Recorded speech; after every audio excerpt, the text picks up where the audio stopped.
Good morning. This is Sheri Sheets, and I've been doing watercolor painting for many years, but I've had some people, say, oh, I wish I could paint like you, or I wish I could take lessons from you, or whatever. And I know it's really hard while we're quarantined with this, COVID-19 pandemic, but what I wanted to do was to do a short tutorial on how to paint some lilacs, and this is what your finished product could look like. I'm going to take you from first steps all the way through to the end of the painting section, and then I'll kind of describe what I did to make the cards. First of all, since, like I said, I know a lot of us are stuck at home, it's hard to get out and go places and get supplies and things. So the past week or so I've been thinking, well, is there a way that I can help people maybe use what they already have at home instead of having to go out and buy, some nice watercolor, paints like what I like to use. So what I did was I just dug out some old paints, set of paints that my children had when they were growing up, and I still have one even from Chris when he was in school. But I'm going to show you how you can use those and just use the simple little paint brush that comes in those to design this painting.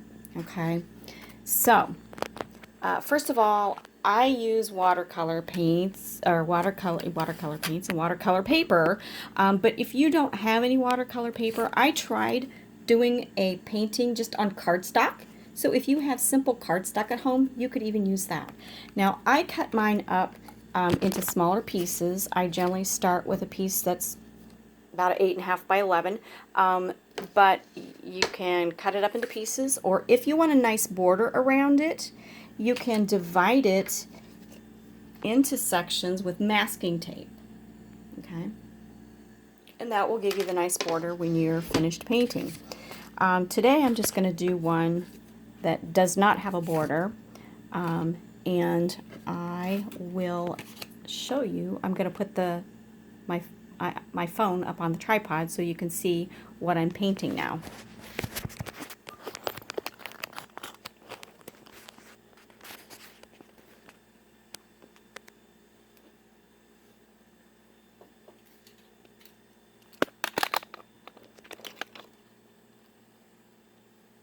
Okay, I just want to make sure you can see what I'm painting. Okay, so I'm going to take just the simple paintbrush, and I'm going to use these colors, the pink and the purple. And so what I'm going to do is I'm going to go up here, and when I start out, I just like to put a little bit of water in the colors that I know I'm going to be using, because it gives them a chance to kind of soak and be a little easier to use. So I'm going to be using this color, which is the pinkish color that's in there. And what I want to do is, for the first, we're going to do these kind of sort of in layers. So for the first layer, I want lots of water in my paints, because I want it to be light, very light, because we're going to have 3 different values to this. We're going to have a light value, a medium value, and a darker value. So I'm going to start with the lighter value and just kind of sort of outline where I might want this to kind of be, okay? And then I'm going to go in and kind of dab it. And the nice thing about watercolor is it's not permanent. You can go in and kind of change some of it a little bit if you need to, okay? But I want this to be a light color, so I want to make sure I do have plenty of water in there. And you don't want to just fill in the whole thing, so don't fill in the whole thing. You do want it to be kind of splotchy like what I'm doing here. And you don't want it to be perfect, so even though you made your outline, you do want to go back and kind of make some that kind of stand out a little bit. And so there's one. Okay, I'm going to do another one, say down here somewhere. Kind of want to just do my general outline, sort of, so I kind of have a feel of where I'm going with it. And I kind of want to dab it.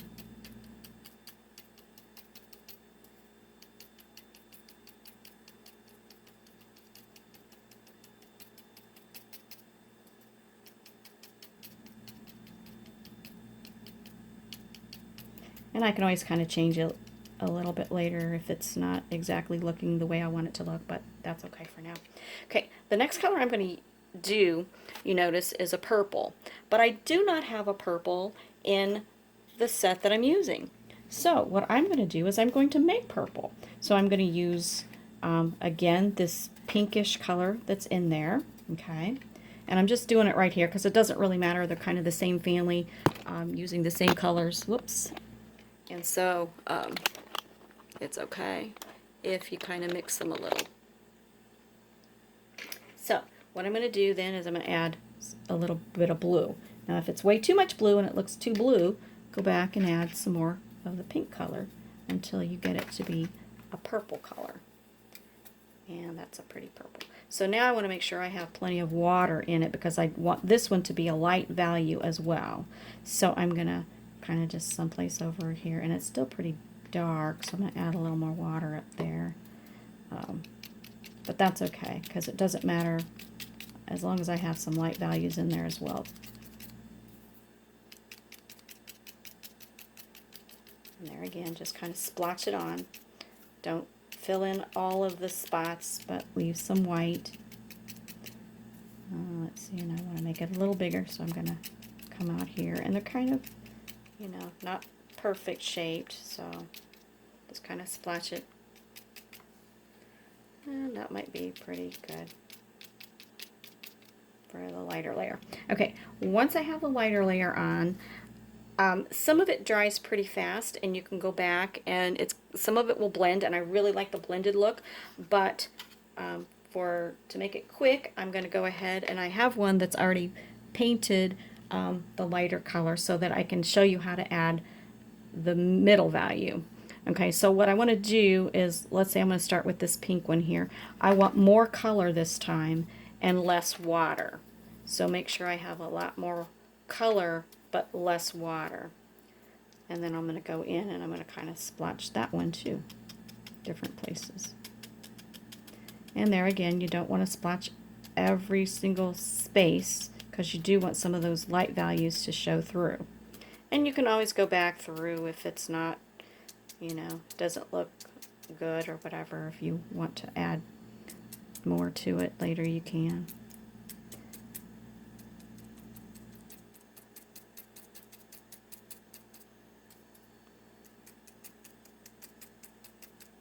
And the thing is once you get some of this other wet, it's going to kind of blend anyway because that's just kind of what watercolors do. But we're going to say that that's good right there. And then I'm going to do the same with the purple. I want to get some blue. Well, that's a lot of blue. And then I want to get some of the pink color, but less water this time.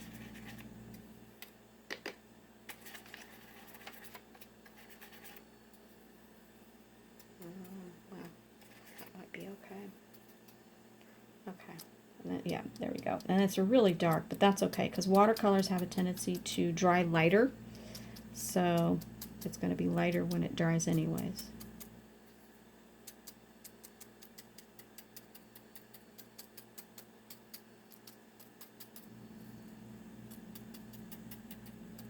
Okay, that might be good.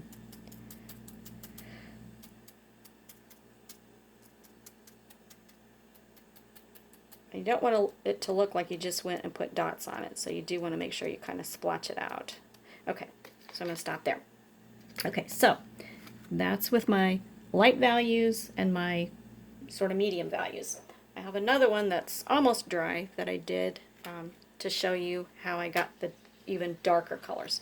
So I'm going to just use what I have down here. Of course, my purple's kind of mixing, but that's okay. I'm going to push it back. What I'm going to do is I'm going to add just a little bit of brown to the color. Now that's a lot of brown, so I want to go back in and add more of the pink color. And you can just, to get the darker value on the pink, you can just use it directly from the pan and do this as well, and then you'll even have darks as well. But if you add just a pinch of the brown, I added a little too much brown over here, but if you add just a pinch of the brown, it will get you an even darker value that you just want to be kind of sparingly with. You don't want to use it everywhere, just some places. Okay. So do all the pink ones first. And like I said, when these dry, you can really get a better feel of, do you need more light values in there? Do you need more medium values in there? Do you need some more dark values in there? The dark values really help the flowers to pop out. This one has a lot of white, so I'm going to kind of go in and get rid of some of that white.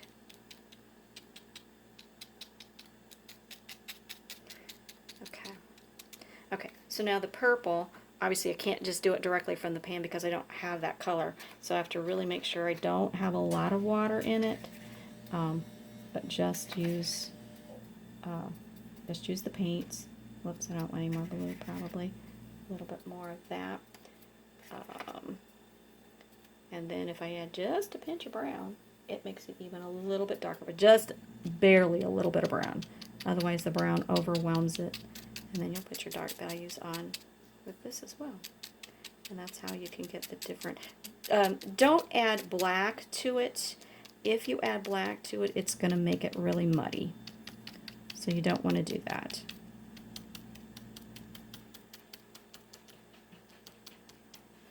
But that is how you do that. Okay, so I'm going to let this one dry just a little bit. So I'm going to push it over here to the side. I'm going to go back to the one that had just the 2 values on there because it's almost dry, and I want to show you how to do the stems. So what I'm going to do with the stems is I come up here and I get my green. Not going to take a lot of green, but some green. But I don't want it to be pure green, so I'm going to add just a little bit of brown to make it more of like a sap green color, like that.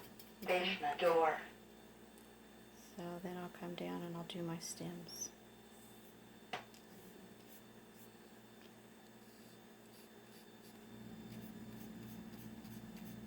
Okay, now if I want to shade these, well, let me go ahead. I'm going to put like a leaf. I'm going to put a few leaves on here.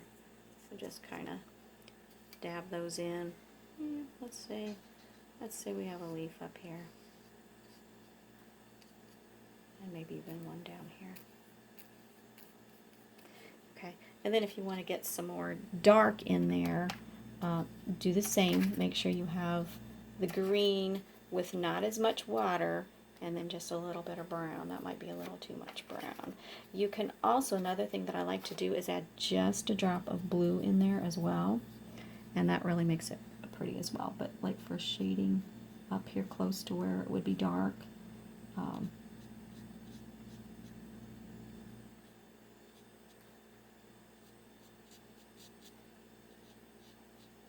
you got to remember your lighter colors are going to be on top, and your darkers are going to be on the bottom or underneath where the flower is, because it's shading it. So you could do that, and you can do whatever kind of.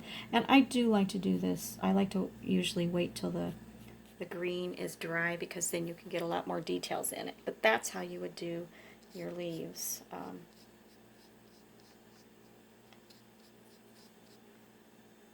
that.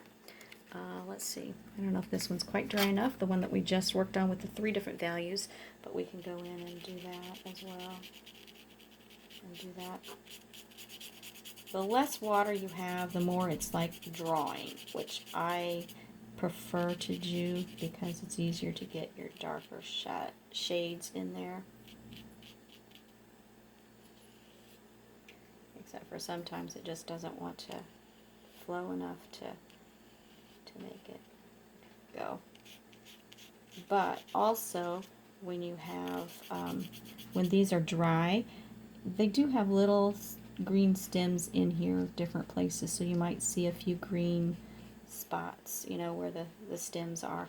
Not a lot, but a few. But you do want to make sure your paint's pretty dry before you do that, or otherwise it's just going to run and it will make a muddy mess. It really will. So the nice thing is, if it dries, you can always add a little water and spread it out like that if you want to. I prefer it a little drier, so I'm going to take that back out. Oops, I kind of smeared it, but that's okay. So then go back in and draw it where you want it. That's just this stem coming down. I'll have to go back over it and make it a little darker later, because that doesn't look very well at all. I keep bumping my camera here. Let's see, which way do I need to go? I need to go that way. Okay, so let's see. Let's say I want to do another leaf here. And another leaf maybe up here. You want to make sure you do things in threes, ones, threes, fives. Even numbers don't look right when you're working with art. Okay, so I'm just wanting to make this a little drier. Let's see. There we go. Get some more dark. And if you get it really dark that way, it really looks nice to bring out some of those.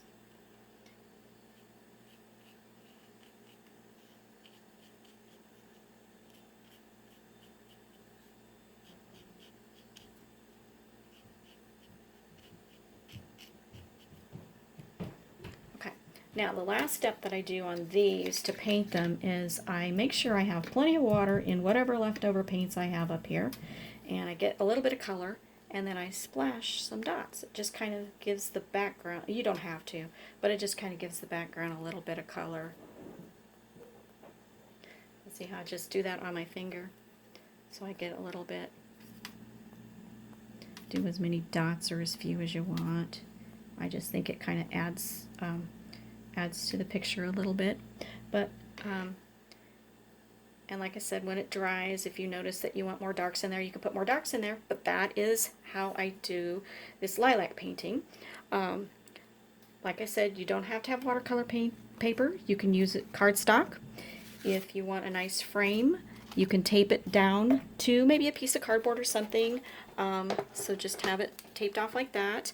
Then what I did for the lilac cards, to make the cards, is I had other cardstock, different colors, that I cut out just a little bit bigger than the card size and doubled it so that I could fold it. And then on the inside, I just cut white copy paper and put that there. I had a little bit of ribbon that I put there to kind of finish it off. Now if you want to get really fancy and brave, you can do a background. I did the lilacs first and then I did the background. There are some different ways that I can show you how to keep those nice and white, but that would be a whole different program. But these are just some ideas and some things and some ways that you can use what you have at home. And you notice I just used a container that I had, nothing fancy. You know, use what you have. And then my thoughts for some of the cards that I'm making is I'm sending them to some of the older people that I know, or people that don't, you know, that I know of that don't have much family, or some of my family that, you know, I can't see right now, like my mom and dad in the nursing home and things like that. So I hope you've enjoyed this. I hope you've been inspired to create something just out of, you know, supplies that you have at home, because you can make some gorgeous things. And maybe in some future shows, I'll show you how I did some of the other paintings that I've gotten done while I'm quarantined. So enjoy your painting, and I hope to make some more videos in the future. Bye.